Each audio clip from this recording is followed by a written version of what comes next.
Wait. What's that?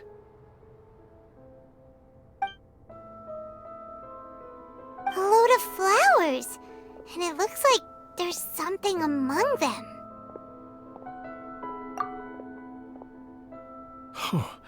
These are Scarlet King runes. They left something behind. Yes. It's an elegy written in an ancient script. What does it say? Here lies our faithful priest Kasala. His wisdom is a miracle among the people, deserving of high praise and admiration. You can read ancient Scarlet King script? Of course. Every student needs to master at least 20 languages before they graduate. He's not serious, right? There's still something off about this place. The elemental energy here is too concentrated. The scent of life. Is it trying to tell us something? Is this it? Analyzing.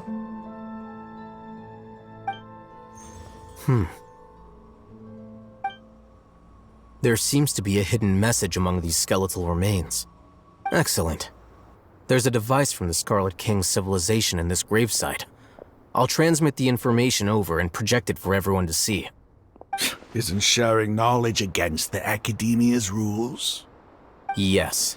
However, under the circumstances, I'd prefer you to see this for yourself. You'll understand after watching it.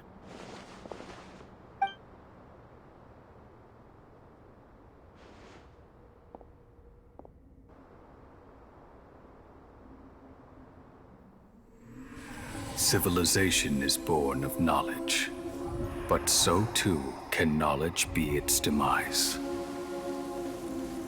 A disaster caught us unaware. It was knowledge that did not belong to this world.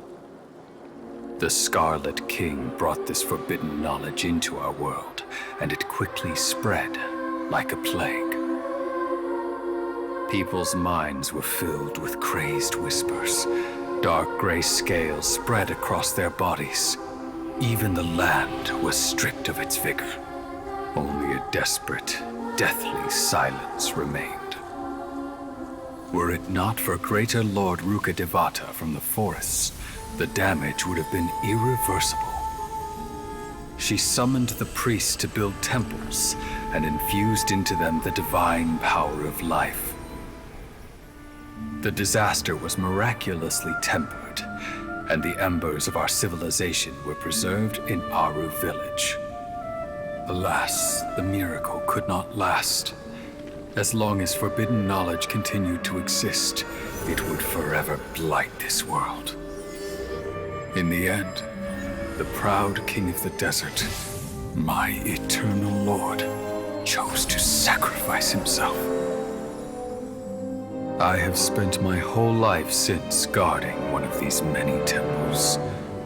But now, my duty is coming to an end.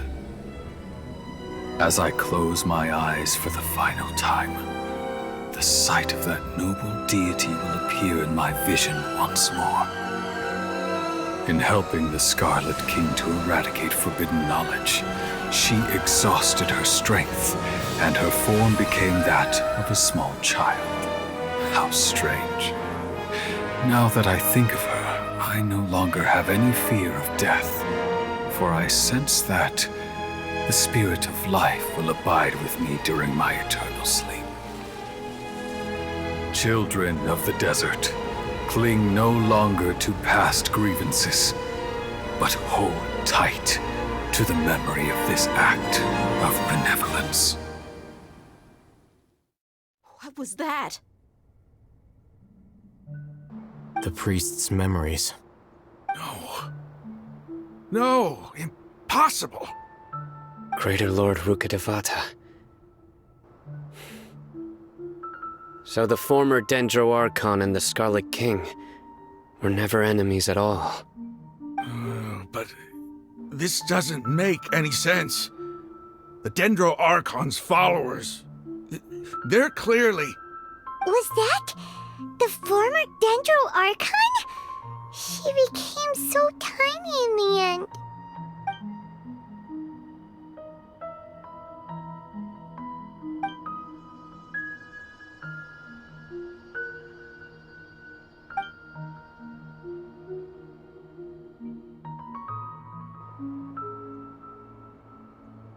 You might be distrustful of the Akasha, but there's no reason for you to doubt the Scarlet King's technology.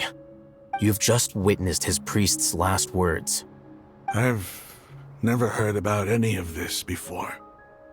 The surviving followers of the Scarlet King all gathered in Aru village. Our god did not make mistakes. We refused to believe any of the rumors. The Scarlet King's death, the all but total annihilation of our civilization, it was all Greater Lord Rukkhadevata's doing. We saw her as nothing more than a traitor, who stabbed us in the back in our moment of crisis.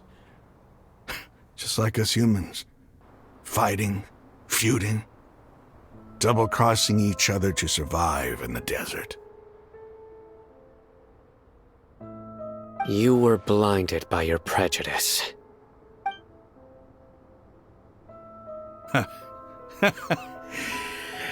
If I hadn't seen this for myself, if I hadn't witnessed his last words with my own eyes, ears, and heart,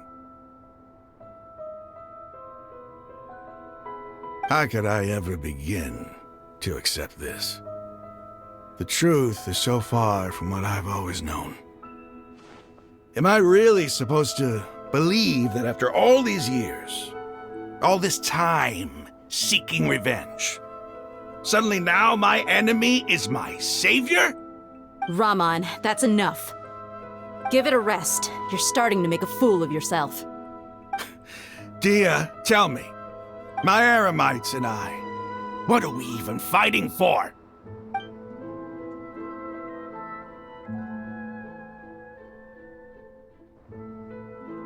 Hey, how you doing? I'll live. Thanks. I should probably go. Can't just stay here forever. What's your next move gonna be? Oh, I know what you're going to ask. I feel deeply ashamed of everything I've done. You'll get everything you're asking for. But please, give me some time. After everything that's happened here today, somehow I need to explain it to the others. It's not gonna be easy. Well, I guess that's for me to deal with. Dia, this is where our camp's located. Make a note of it. When would be a good time for us to go? Tomorrow, I'll convince everyone that we're all on the same side. And I'll return every last one of your your village keepers. We'll share our other resources with you too.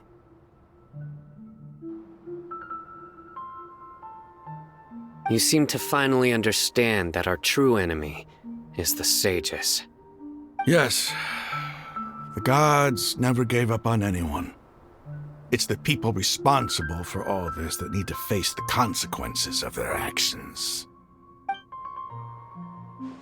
That must have been rough, but he seems to have figured things out now. Raman's no fool. Being the leader of your own faction in the desert is no easy feat. It's too bad he was held back by his belief in the Scarlet King. But now that that's changed, I guess we have a few more people on our side. The outcome, at least, is favorable.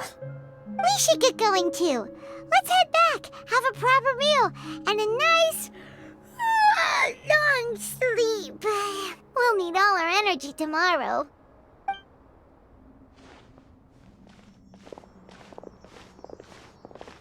Sino, we're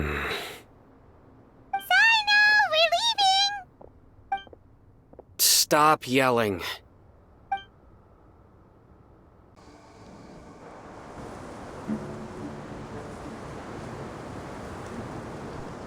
Raman, we're here. Everything's been arranged. Someone will bring the village keepers back to Aru village shortly. I guess all I can say now is, Thanks for agreeing to help. Ah, don't mention it. I think we can both agree you went to hell and back for it. But we share a common cause now. From here on out, we're allies. Where are the perpetrators? I'll bring you to them. Follow me.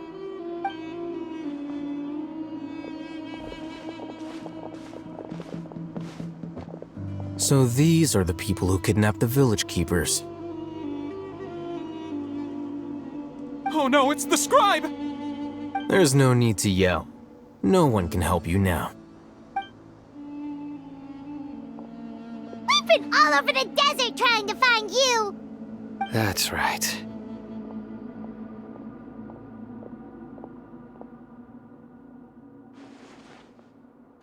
General Mahamatra? No, no!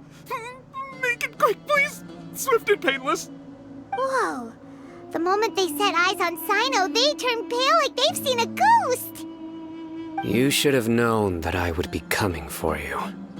Wait, we were just following orders! You know what I'm talking about, right? There's no way we could have done all this by ourselves! No, not Sino! He's gonna tear us limb from limb. I could do worse. Please have mercy! Start talking. Otherwise, I'll have to resort to other methods. So, your superiors have kept you quite busy recently. Why? What are they trying to accomplish? They wanted to extract canned knowledge. Don't play dumb. You know what I'm really asking. They extract divine canned knowledge. Then what? I really don't know how to explain it. Well, you better start talking or you'll be sorry! You don't want to make things any more difficult for yourself, do ya? Be my guest.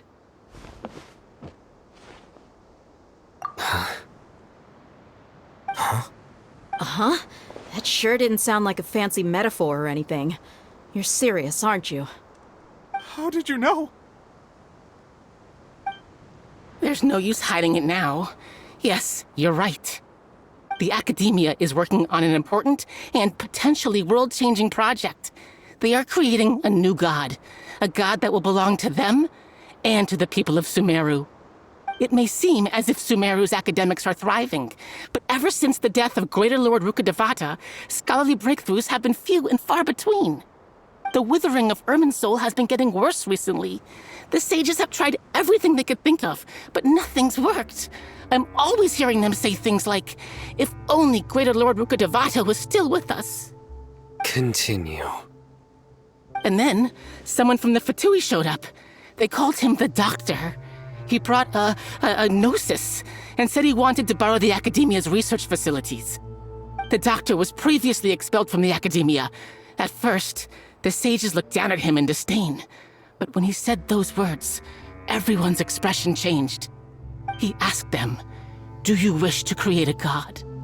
This is what the arrogant ignorance at the extreme end of academia looks like. First, the Academia spent a long time constructing a divine vessel, which was based on an exquisite humanoid puppet. After that, they harvested dreams via the Zeb-Zerus Festival Samsara, maximizing the Akasha's output. With the Doctor's help, and the Akasha now functioning at maximum efficiency, they were able to use it to extract the power from the Gnosis and convert it into a divine core. Next, they decided that their new god needed to possess divine wisdom. For that to happen, they needed a huge quantity of divine canned knowledge. It adds up. But how do you determine whether the knowledge extracted is of divine origin? Call it an educated guess? The Academia has been trying to figure out the exact source of the Scholar's madness for centuries, but to no avail. Nobody can explain the cause of this phenomenon. Surely you can see what that implies, Scribe Al-Haytham. If it's knowledge no mortal can comprehend, then it must be something only gods are able to decipher. In other words, it's the source of the God of Wisdom's omniscience and omnipotence.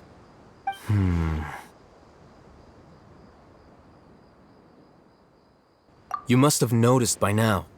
The Academia doesn't care about who their god is. It's the ability to exercise control over knowledge and wisdom that matters. It is as if they are cursed with a desire for omniscience and omnipotence that burns in their blood.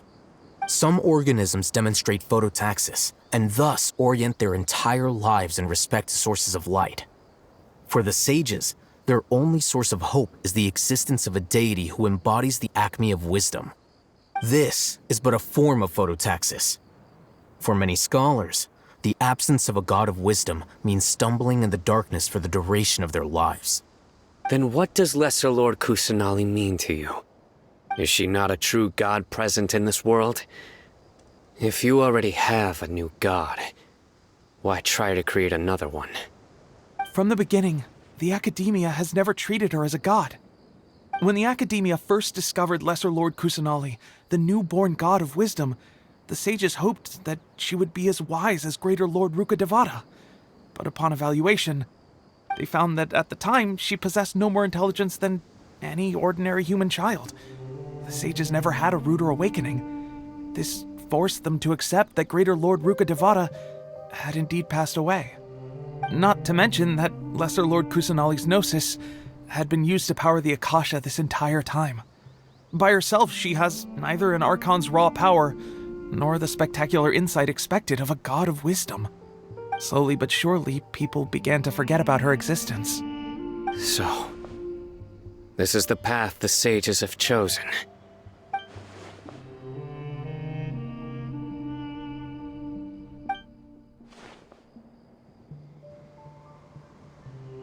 All right, let's try to keep our cool. If everyone's in a bad mood, then let's change up our scenery. Raman, give me a few men to help us escort the village keepers back to the village. And these two scholars, they're coming too.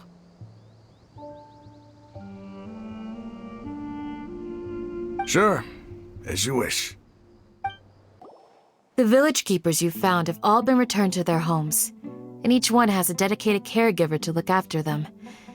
The two new scholars are being kept under close supervision, too. Really great work, everyone. The atmosphere is so heavy.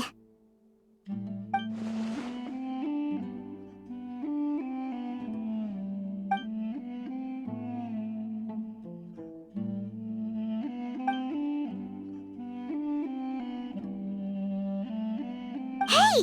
Say something! Stop spacing out! Come on, is there nothing left to talk about? In that case, let's all get some water and try to think about something else. Or I can go fetch some snacks. Oh, Paimon's so coming with you. Do you have any plans, Traveler? Gods above, you're not talking about work, are you? So you were still withholding some information?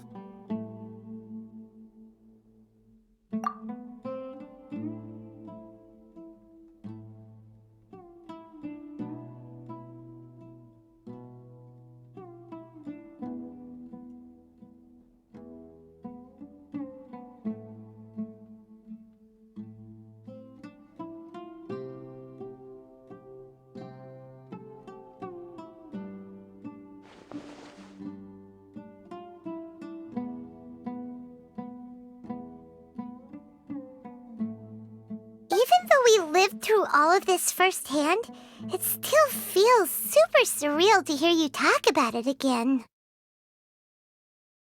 What a whirlwind of a story. I felt like I was holding my breath the whole time. It seems like there'll be more issues to face in the days ahead than I had anticipated. Still, now's a good time to make our next move. Now that Raman's joined us, we'll be an even stronger team. It's time to make a plan. Indeed. These events are a flagrant transgression of the rules in every sense. We cannot allow it to continue. So, everyone, are we on the same page? Crush the sages and rescue our god. That is our ultimate goal. Well, let's brainstorm a little more about what other resources we can draw on. The next time we gather here, we must have a solid plan.